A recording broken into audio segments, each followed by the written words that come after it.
no introduction, but Laura Geller, the one and only, Hello. the originator of the tutorial, I would say. Well, I do like teaching. I mean, that's sort of my thing. I feel like when I had my store, people came for lessons, and I never realized how much I taught. And people would say, like, I never learned makeup until I came to you for a lesson. Like, they understood how to do their makeup. I mean, I feel like that's your DNA, is being a teacher. Whoever wanted, but did you play teacher as a kid? Wait, you didn't know then. No. I got my license for vocational school teaching. Really? And I taught at beauty school. I taught makeup at beauty school. Before you were a makeup artist? Or Yeah, because what happened was I went to beauty school for makeup, but in those days you only learned hair. And I went to the owner and I was like, this was really disappointing. I know I need my license. This Jewish girl did not go to college. I almost became a beauty school dropout. So he was like, well, what if I send you to school to teach makeup and you learn about makeup and you come back here and teach? And I did. Oh my God, Yeah. that's so cool. So you went to school to learn how to be a makeup teacher? Yeah. But did you have any clients? No, at that time I had no How old clients. were you? Oh, I probably was 20. God. Yeah, but I had taken a lot of makeup courses by that time. They didn't have like regular makeup like you're doing to me. They had like theater and film and print and TV makeup. And it wasn't like I was trying to be a theater and film makeup artist, but I ended up doing theater and film because that's what I knew. Wow. Yeah. That's really interesting. Yeah. One thing I have to say, Ashley, every makeup artist should take a theater and film makeup course. Because it's the opposite. That's exactly right. Mm-hmm. And that education I got was for me, like it took me, then when I learned how to do regular street makeup, it was a cinch. I don't do makeup anymore on people, but like, you did. Before this, she was that Laura, running around New York with clients like Jodie Foster, Jane Russell, and the gossip column queen herself, Cindy Adams. Right, so you did a lot of weddings. What would you say, what was like an average week like for you? Running around New York with a suitcase, oh, you know, the hustling drill. away, You know the drill. up and down the subway stairs. Yeah, oh my God, don't remind me. There was no Uber then. How did you even get to clients? I think I took the train. How did you even know their address without an iPhone? Train and taxis. And, you know, and there were no cell phones, you're right. And I would always show up. By the way, I hope I'm not talking to any brides. I showed up at the wrong hotel. I would always get the Pier and the Plaza mixed Good up. thing they're across the street from each Thank other. God. And I'd show up and I'd go, oh, I'm here for the gold wedding. And they'd be like, who? Oh, I'm like, oh no, my where is God. it? Then I'd get to the wedding and I was a little late. And I was like, oh no, I'm so sorry. In Laura's defense, that could easily happen now. Weddings became such a big thing for us. And you know, I wound up hiring people to help me, and they went out and did weddings for us. And Who's us? Saturday and Tell the Sunday. people who's us, because you had a full team. Okay, so Laura Geller Makeup Studios was on the Upper East Side on 75th and Lex for 21 years. She opened up her boutique in the 90s, and it was the hottest place to be for brides, trials, and of course, lessons.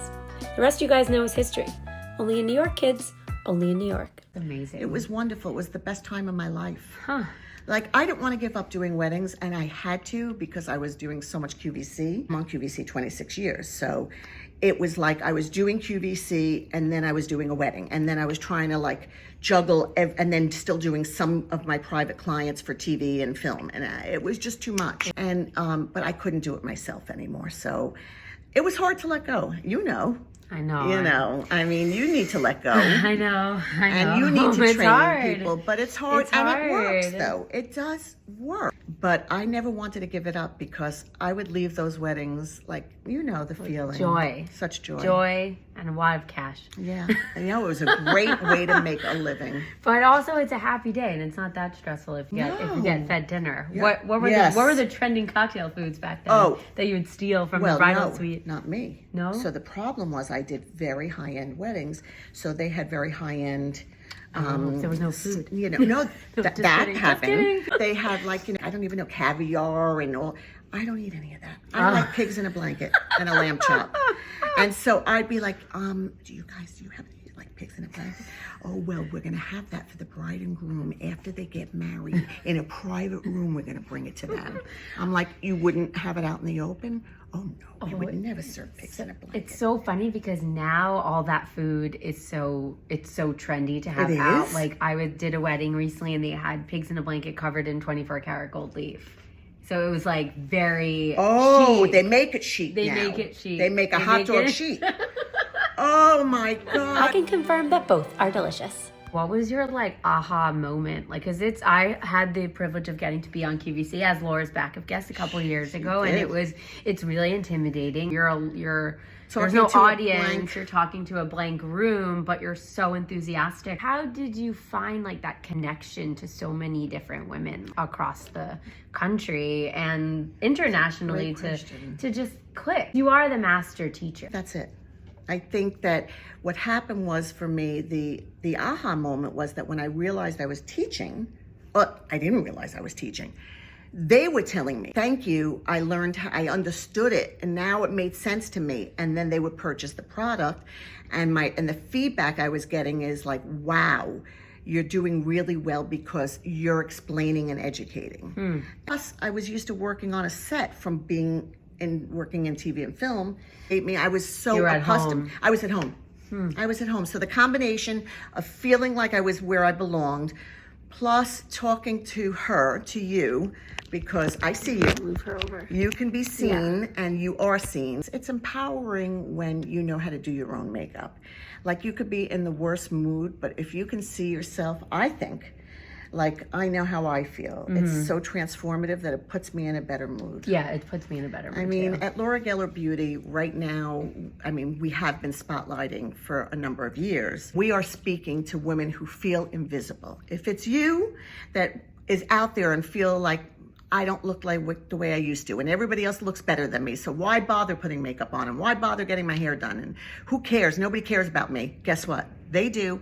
You are heard, you are seen, and you have done so much for yourself in this life. And we just want to get the word out that after 40, 50, 60, 70, 80, and beyond, you are as important as you could ever imagine being. We hear you. We see you. A few famous and fabulous over 50 faces Laura Geller's partnered with. Oh, thank you. Thanks for having this glamorous conversation with me. This was fun. You're a great interviewer. Oh, well, you're a great talker. Well, I know that. I'm a good educator. That's what they say.